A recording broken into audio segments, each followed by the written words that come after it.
Hello, this is Shimizu from Waseda University in Japan. In this video, I'd like to talk about economy in Korea from the 1960s to 1980s, during which Korea experienced rapid economic growth. I'd like to start from the early 1960s, when everything was destroyed both in South Korea and North Korea after the Korean War. In this time, South Korea was one of the poorest countries in the world in terms of GDP per capita. The country received foreign aid mainly from the US in this period, who found the geographic importance of Korea during the Cold War. People were very poor, with about $80 income per person and no savings. After the Student Revolution in April 1960, the military government led by President Park was inaugurated. He believed that the government should play a leading role in its economic development and decided to implement the first 5-year plan to improve its economy. In this economic policy, he sought for overcoming limitations in its small domestic market by promoting export. Since then, Korean government has implemented 7 5-year plans in total until 1996. In fact, even though Korea's exports amounted to 30% of GNP before the Korean War, it dropped down to 3% in the 1960s. He believed that even though the country hardly had natural resources, it could achieve economic development by focusing on adding value on raw materials imported from overseas. In 1962, he established the Korea Trade Promotion Corporation, where he held a monthly export promotion conference. The organization is now known as Korea Trade Investment Promotion Agency. Also, the exchange rate was changed to depreciate Korean won from 130 won to 255 won in 1964, so that the demand from overseas for the products made in Korea would increase. Specializing in labor-intensive commodities such as clothes and shoes, the country achieved major economic growth as a result. The annual economic growth rates hit between 8 to 10% until 1971. The graph represents the rate of exports in GDP and showing the rate has substantially increased over years. Next, I'd like to talk about the government policies in the 1960s. It is characteristic of the economic policy in this period that the government provided private business with various sorts of economic incentives. These incentives include reduction or exemption of income tax, direct subsidies for export, and loan at preferential rate. The government determined which industries should be favored regarding its resource allocation, as they believed that the partnership between the official sectors and private business would be effective. Some of those private businesses that received strong support grew to be internationally competitive, such as Hyundai, Samsung, and LG Corporation. Also, the government nationalized commercial banks and established specialized banks for specific reasons so that the government could give financial support to the business they wanted to treat well through banks. Then I'd like to move on to the 1970s, during which President Park remained in his administration. In the 1970s, Korean economy suffered from both internal and external economic shocks such as high inflation, oil shocks, and balance of payments. Despite these damages, the country managed to keep the annual growth rate almost 10% in the first 5 years. The graph shows how the inflation rate has fluctuated over years. You can see that the inflation rate in the 1970s was much higher compared to others.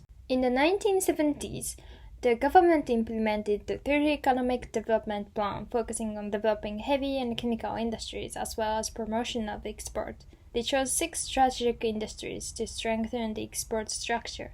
The government encouraged to invite foreign trade scientists and engineers to learn advanced technology from other countries.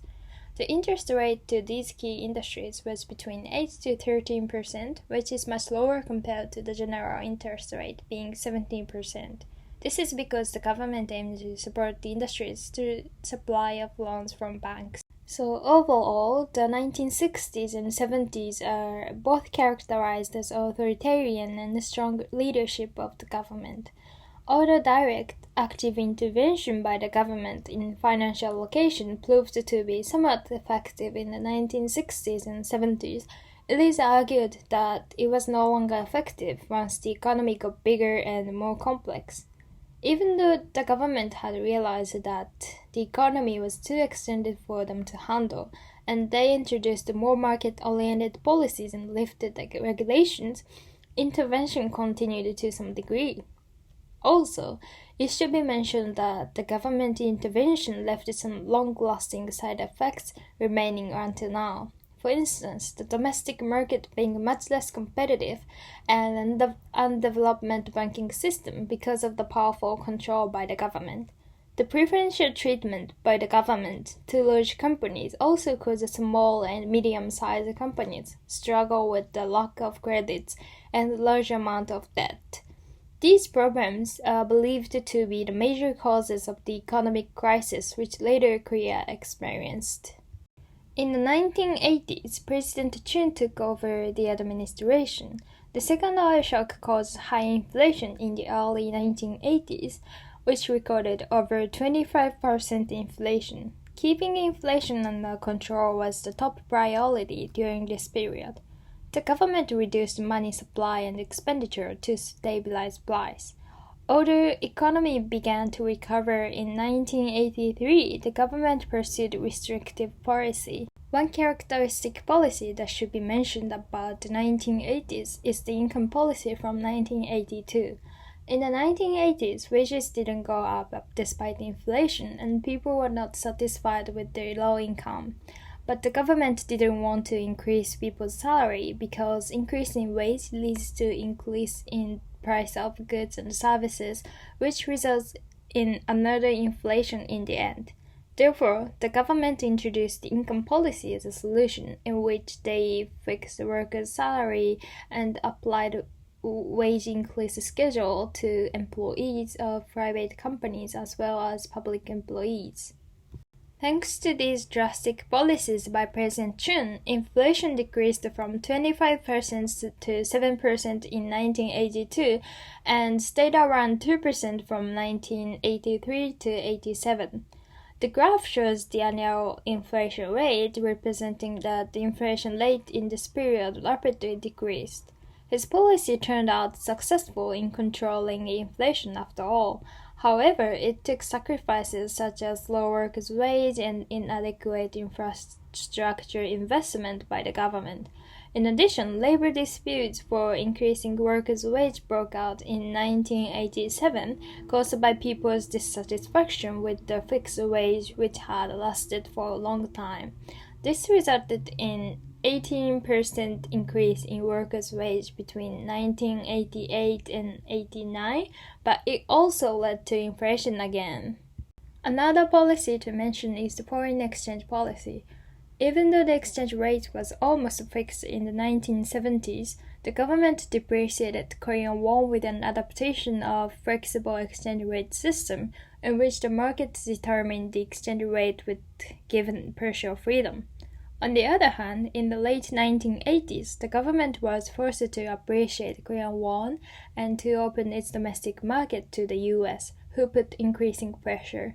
This led the government to face trade deficit.